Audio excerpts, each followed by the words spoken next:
हम आज खामगांव में नेचुरल एग्रीकल्चर फार्मिंग की तरफ जा रहे हैं। इसके पहले हम पिछले 20 साल से रासायनिक खेती के ऊपर हम जाते थे हमेशा। में हमने हमारे तौर पे हमने नुकसान भी किया उसको। इस तरीके से हुआ कि हमने रसायन इस्तेमाल किया, उसमें खेतों में खाद डाला, बिजवाई भी हम उसकी लेते थे जो ट्रीट वाली रहती थी। उसके बाद में धीरे धीरे हमको हमारे इसमें नुकसान ही होता गया। पहले साल अच्छा मिला, दूसरे साल फिर उससे कम, फिर कम। धीरे धीरे ज़मीन की जो कसब बोलते जिसको, वो भी ख़त्म होते गई। आखिर में ये हुआ कि कितना भी उसमें रसायन खाद डालो तो वो आखिर तक पीक उसके सही आते नहीं थे, उसका रिज़ल्ट हमको अच्छा नहीं आता था। फिर हमने पिछले 5-6 साल से हमने इसमें ऐसा ये किया कि भाई हमको ऑर्गेनिक खेती पे जाना है। हमको कभी भी अब इसमें कोई केमिकल इस्तेमाल नहीं करना है। हमने उसका कदम भी इसमें ये किया हमने कि सारी चीज़ें तो वही लिए जो दुकानों से मिलती है हमको, लेकिन हमने जो खत होता, ये जो खतों का प्रमाण रहता था, वो हमने बिल्कुल ही टोटली बंद कर दिया। कोई भी पीक में हम वो 5 सालों से नहीं हो रहा, उसमें हमको भारी नुकसान भी उठाना पड़ा। यानी ऐसा लगा कि भाई खेती करना ही गलत है, हमेशा टोटे में रहेंगे, हमेशा नुकसान में रहेंगी, खेती क्यों करना।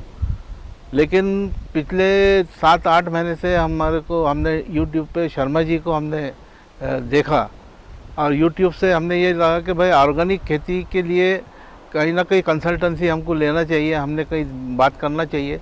उनसे हमने बहुत रिक्वेस्ट किया, हमने उनसे बहुत पहले उनसे बात करने की कोशिश की, लेकिन उनके सोर्स ढूंढ के फिर उनसे बात हुई हमारी। हम उनके यहाँ गए, हमने उनको समझा और हमने भी हमारे उनके सारे क्या हम चाहते उनको सब बताया। उन्होंने भी फिर हमको गाइड किया। उसके बाद पिछले 7 महीने से हम ऑर्गेनिक खेती की तरफ आ रहे हैं। 4 साल से जब हम ऑर्गेनिक खेती कर रहे थे, हाँ, तो हमको ऑर्गेनिक खेती का मतलब ये लगता था कि रासायनिक खेती से प्रोडक्शन आधा ही रहेगा। जी हाँ, जी हाँ। और हमको 4 साल से हमने यही देखा और हमारी सोच यही थी कि ऑर्गेनिक खेती यानी रासायनिक खेती से प्रोडक्शन आता। जब हम शर्मा जी के फार्म पे गए और जब उनका वर्कशॉप अटेंड किया, तब हमको इस बात समझ में आई कि रासायनिक खेती से प्रोडक्शन ऑर्गेनिक खेती में डबल होता है और ये सस्टेनेबल ग्रोथ होता है। ऐसा नहीं है कि अभी फॉर एग्जांपल हमने पहले कोई एक चीज़ लगाई तो पहले 10 क्विंटल होता था केमिकल में, फिर वो 8 होता, फिर 6 होके वो कम से कम होता गया। पर ऑर्गेनिक खेती में ये हमको समझ में आया कि ये असेंडिंग ऑर्डर में ऊपर बढ़ता है और इसमें प्रोडक्शन केमिकल खेती से डबल होता है। और ये हमने ये चीज़ प्रूवन देखा हमने शर्मा जी के फार्म पर। तब से हम बहुत कन्विंस हुए और एग्रीकल्चर हमको समझ में आया कि एग्रीकल्चर खाली अपना ही भोजन नहीं है, एग्रीकल्चर सबका भोजन है। इसमें प्लांट्स, एनिमल्स, इंसेक्ट सभी का भोजन है। तो और वो अपना सिस्टम भी ऐसी है, अपना जो नेचर है वो भी ऐसी है कि ये जो भी प्रोडक्शन होता है इसमें सभी का भोजन होता है। इंसेक्ट्स है, बर्ड्स है, एनिमल्स है, प्लांट्स का खुद मल्च होके उनका ही भोजन बनता है।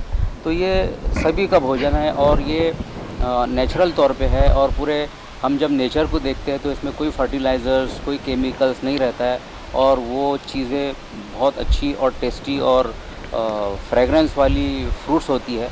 तो इसलिए हम ऑर्गेनिक पे आए और ऑर्गेनिक का पे आने का एक रीज़न ये भी था कि हमारे वर्ल्ड वाइड ये चल रहा है कि हेल्थ कॉन्शियस हो गए लोग। ये केमिकल से इतनी सारी बीमारियाँ फैलने लगी।